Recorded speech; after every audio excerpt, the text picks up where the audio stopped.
اقتربت الساعة وانشق القمر আল্লাহ পাক তার কুদরতি জবানে কালামুল্লাহর মধ্যে ইরশাদ করেছেন সূরা কমরের 1 নম্বর আয়াত আল্লাহ বলেন কিয়ামত অতীব আসন্ন হয়েছে নিকটবর্তী হয়েছে কিয়ামত অতি নিকট হয়েছে এবং চাঁদ দ্বিখণ্ডিত হয়েছে চাঁদ দ্বিখণ্ডিত হয়েছে চাঁদ দুই টুকরা হয়েছে কিয়ামত আসন্ন হয়েছে নিকটবর্তী হয়েছে চাঁদ আকাশের চাঁদ দুই টুকরা হয়েছে উচ্চ আওয়াজে বলুন সুবহানাল্লাহ। এটা কোথায় কোথায় বলেছে আল্লাহ? কোরআনে বলেছে সূরা কমরের কয় নম্বর আয়াত? 1 নম্বর আয়াত। হে আকাশের চাঁদ তুমি দুই টুকরা হয়েছিলে, তোমাকে আমার রাসূল দুই টুকরা করেছিল। সেটা আকাশের চাঁদকে দেখে নিশিরাতে বলতে পারবেন হে চাঁদ আজ তুমি জ্যোতি ছড়াচ্ছ, কিন্তু আমার রাসূলের ক্ষমতা আমার রাসূলের মুজিজা তোমাকে আমার রাসূল দুই টুকরা করেছিল। এই জমিনের মধ্য থেকে এত শক্তি এত পাওয়ারফুল মুজিজা আল্লাহ রাসূলকে দান করেছেন। অতুলনীয় বেনজির রাসূল, তিনি আমাদের মতো নয়, আমাদের মতো নয়। সেটা করতে হয়েছিল। কসিদা বুরদা শরীফের একটা সরা আছে, ওই সরার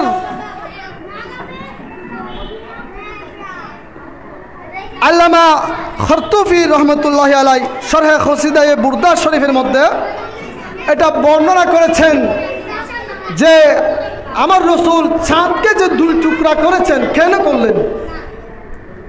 চাঁদকে দুই টুকরা করেছেন সেই ঘটনা শুনতে চান? আবু জাহেল একটা ছিল নবীর দুশমন। এই আবু জাহেল একটা ছিল নবীর দুশমন ছিল কিনা? নবীর শত্রু ছিল কিনা? নবীর বন্ধু যেমন ছিল, আল্লাহ আমার রাসূলকে হাবিবুল্লাহ বানিয়েছেন, পেয়ারা বানিয়েছেন।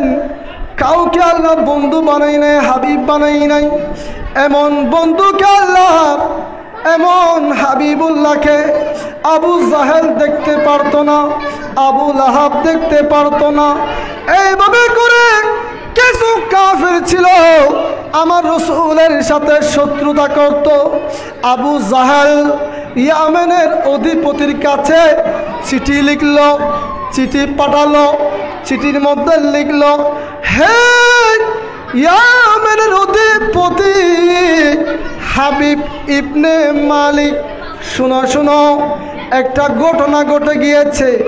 এখানে মুহাম্মদ সাল্লাল্লাহু আলাইহি ওয়াসাল্লাম নবুয়তের দাবি করলো, নিজেকে নবী দাবি করেছে, তিনি ধর্ম প্রচার করছে। হে হাবিব ইবনে মালিক, তুমি যদি সেটা ধ্বংস না করো, মুহাম্মদকে যদি তুমি ধ্বংস না করো, মুহাম্মদের এই ধর্ম যদি ধ্বংস না করো, তার নবুয়তের দাবিদার এগুলো যদি ধ্বংস না করো, তোমাদের ধর্মটাও ধ্বংস হয়ে যাবে। এইভাবে করে চিঠি লিখল। ওইদিকে ইয়ামেনের অধিপতি হাবিব ইবনে মালিক খুবই রাগান্বিত হয়ে গেল। মুহাম্মদুর রাসূলুল্লাহ সাল্লাল্লাহু আলাইহি ওয়াসাল্লামকে একটা চিঠি লিখলেন, হে মুহাম্মদ, আমি ইয়ামেনের অধিপতি বলছি, তোমার সাথে আমি সাক্ষাৎ করব, তোমার সাথে আমি মিটিং করব। এ মুহাম্মদ, তুমি তো ধর্ম প্রচার করছো ইসলাম, তুমি নিজেকে নবুয়তের দাবিদার করছো, আমি তোমার থেকে পরীক্ষা নিব তুমি কি আসলে কি নবী কিনা। আমার রাসূল অ্যাকসেপ্ট করলেন। হাবিব ইবনে মালিককে বললেন, আসো মসজিদের মধ্যে তোমার সাথে সাক্ষাৎ হবে। আমার রাসূলের কাছে হাবিব ইবনে মালিক ইয়ামেনের অধিপতি রাজা আসলো।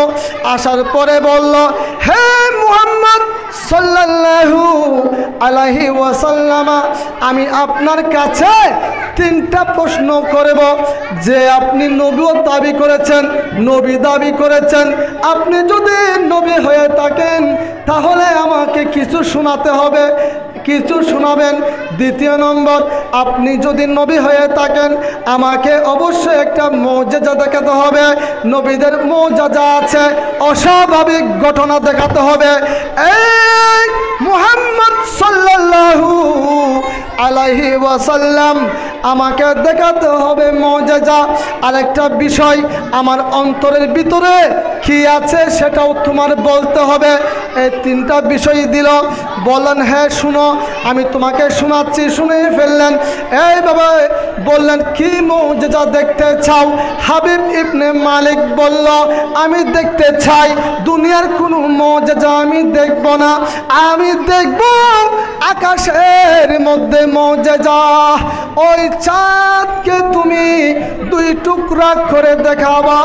আমার রাসূল বললেন হাবিব ইবনে মালিক চলো সাফা পর্বতে চলো, সাফা পাহাড়ের মধ্যে চলো। সাফা পর্বতে নিয়ে গেলেন। আমার রাসূল নূরানি আঙ্গুল মুবারক ওই চাঁদের দিকে ইশারা করলেন। সাথে সাথে আব্দুল্লাহ ইবনে মাসউদ রাদিয়াল্লাহু আনহু ছিলেন, তিনি বলেন আমি দেখেছিলাম সাথে সাথে চাঁদ, আকাশের চাঁদ পাহাড়ের নিচে এক টুকরা আর এক টুকরা দেখতে পেয়েছি পাহাড়ের উপরে। উচ্চ আওয়াজে বলুন সুবহানাল্লাহ। এক টুকরা পাহাড়ের নিচে দেখতে পাচ্ছি, আর এক টুকরা দেখতে পাচ্ছি আমি পাহাড়ের উপর। কোথায়? পাহাড়ের উপর। দুই টুকরা হয়ে গেল। আমার রাসূলকে ওই হাবিব ইবনে মালিক বলল মুহাম্মদ তুমি তো মুজিজা দেখিয়েছো, এবার আমার মনের ভিতরে কি আছে তোমার বলতে হবে। মনের ভিতরে কি আছে, মনের ভিতরে কি আছে সেটা বলতে হবে। আমার মনে কি আছে আপনারা বলতে পারবেন? আমার রাসূল বলে দিলেন হ্যাঁ হাবিব ইবনে মালিক শোনো, তোমার অন্তরের মধ্যে একটা বিষয় আছে, সেটা হলো তোমার ঘরের মধ্যে একটা কন্যা আছে যার দুইটা হাত অবশ, দুইটা পা তার অবশ। তুমি মনে মনে চিন্তা করছো যদি আমার কন্যাটা ভালো হয়ে যেত, হাই আমার কন্যাটা যদি ভালো হয়ে যেত কতই না ভালো হতো। হাবিব ইবনে মালিক এর মনের কথা আমার রাসূল বলে দিলেন। হাবিব ইবনে মালিক ইয়ামেনের অধিপতি, আমার রাসূলের উপর ঈমান আনলেন, কালিমা পাঠ করলেন, মুসলমান হয়ে গেলেন। কেমন নবী মুজিজা দেখালেন, আকাশের চাঁদকে দুই টুকরা করে ফেললেন, মনের খবরও বলে ফেললেন, কুরআনুল কারীম শ্রবণ করে দিলেন, এবার পড়ে ফেললেন। আমার রাসূলের মুখে মুখে পড়লেন। সবাই বলুন লা ইলাহা ইল্লাল্লাহু মুহাম্মাদুর রাসূলুল্লাহ। হাবিব ইবনে মালিক মুসলমান হয়ে গেলেন, নিজের ঘরের মধ্যে চলে গেলেন। নিশিরা যেতে যেতে রাত হয়ে গেল। এত রাতে গেলেন, কন্যা ঘুমিয়ে গেল। কে দরজা খুলবে এখন? ওই মেয়ে তো পঙ্গু ছিল, দুই হাত পঙ্গু ছিল, দুই পা পঙ্গু ছিল, প্যারালাইসিস ছিল, মেয়ে উঠে দাঁড়াতে পারে না। নিশিরাত হয়ে গেল, মেয়ের দরজার মধ্যে ঠাস ঠাস আওয়াজ দিচ্ছে। হঠাৎ করে মেয়ের দরজা খুলে ফেলল। দরজা খুলে মেয়ের মুখ দিয়ে পড়া আরম্ভ করে দিল লা ইলাহা ইল্লাল্লাহু মুহাম্মাদুর রাসূলুল্লাহ। হাবিব ইবনে মালিক। এবার তো আরো আজীব হয়ে গেল। মুহাম্মদ সাল্লাল্লাহু আলাইহি ওয়াসাল্লামের কাছে গিয়ে আমি কালিমা পড়েছি, এই কালিমা কিভাবে আমার মেয়ে শিখে ফেললো, আমার মেয়ে কিভাবে জানলো? ও আমার কন্যা, একটু করে বলো তুমি কিভাবে জানলে, তুমি এই কালিমা কিভাবে শিখেছ?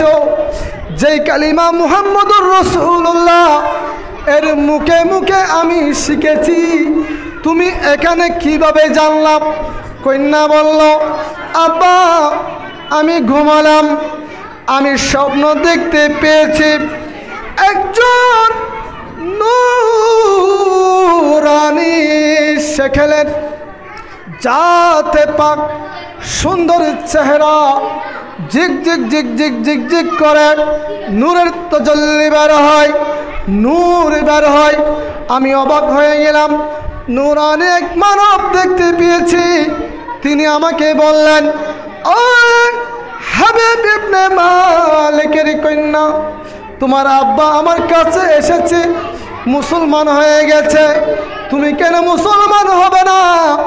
তুমি তো অসুস্থ হয়ে গেছো, তুমি অসুস্থ। শুনো, আমার রসুল ওই জাতে পাক কন্যা বলেন, আমাকে ফুঁক দিলেন, আমার রূহ দেহের মধ্যে ফুঁক দিলেন, আমার অন্তরের রোগ সব চলে গেল, আমার দেহ ভালো হয়ে গেল। আমি দাঁড়িয়ে গেলাম, আমার পা যে পায়ে দাঁড়াতে পারি না সেই পায়ে আমি দাঁড়িয়ে গেলাম, যে হাত আমি নড়াচড়া করতে পারি না, ওই জাতে পাক মুহাম্মদুর রাসূলুল্লাহর ফুঁক দেওয়ার কারণে ওই হাতও ভালো হয়ে গেল। আমার এমন ভক্তি হয়ে গেল, এমন ভালো লেগেছে।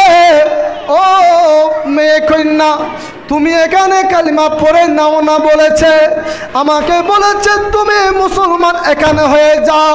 তোমার আব্বা আমার কাছে এসে মুসলমান হলো, আমি তোমার কাছে এসেছি, তুমি ঘরের মধ্যে মুসলমান হবা। আমাকে পড়িয়ে দিলেন লা ইলাহা ইল্লাল্লাহু মুহাম্মাদুর রাসূলুল্লাহ। আমি ঘুমাচ্ছিলাম, ঘুম থেকে আপনি যখন দরজার নখ খুললেন, আমার ঘুম ভেঙে গেল। আমার মুখ দিয়ে দেখি আওয়াজ বের হচ্ছে, লা ইলাহা ইল্লাল্লাহু মুহাম্মাদুর রাসূলুল্লাহ। স্বপ্নের মধ্যে যে রাসূল কালিমা আমাকে শিখালেন, পড়ালেন, আমি ঘুম থেকে উঠে আমার মুখ দিয়ে দেখি সেই কালিমা বের হচ্ছে। আবারে আমি দেওয়ানা হয়েছি, আমি ওনার প্রেমে পড়েছি। নূর নবী মুহাম্মদুর রাসূলুল্লাহর কাছে আমি মুসলমান হয়েছি। উচ্চ আওয়াজে বলুন সুবহানাল্লাহ। রসুলকে স্বপ্ন দেখা এটা বাস্তব। রসুলকে স্বপ্ন দেখা, কেউ যদি নবীকে স্বপ্ন দেখলো সে বাস্তবে রসুলকে দেখলো।